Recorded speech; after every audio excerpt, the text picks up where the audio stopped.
మరి ఈ బడ్జెట్, వ్యవసాయ బడ్జెట్, మన ఫైనాన్స్ మినిస్టర్ బడ్జెట్ జరుగుతున్న సమయంలో గ్యాలరీలో కేంద్ర మంత్రి గారు ఉండి చూస్తున్నారండి, రామ్మోహన్ నాయుడు గారు. Thank you sir. వారితో పాటు సీఎం రమేష్ గారు, ఎంపీ గారు, కేశినేని గారు, వీళ్ళందరూ ఎంపీ గారు కూడా వచ్చి ఉన్నారు.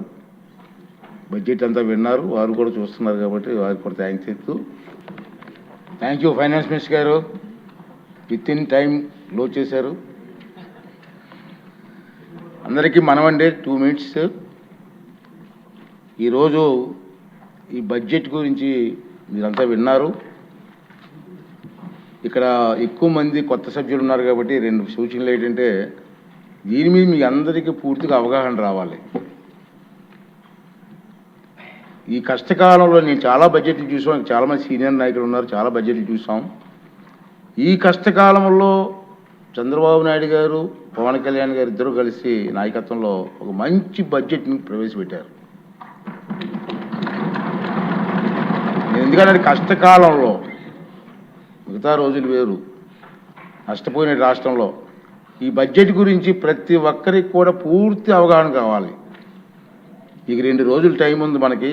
రేపు ఎల్లుండి కూడా సెలవు ఇస్తున్నాం, మళ్ళీ మండే వస్తాం మనం. 3 days దీని మీద డిస్కషన్ ఉంటుంది. మీరు ఏదో మాట్లాడడం కోసం కాదు, మీకు అవగాహనతో, పూర్తి అవగాహనతో ఈ సబ్జెక్టు మీద మీరు ఇక్కడ డిస్కస్ చేయాలి. దానికోసం మీరు ప్రయత్నం చేయండి.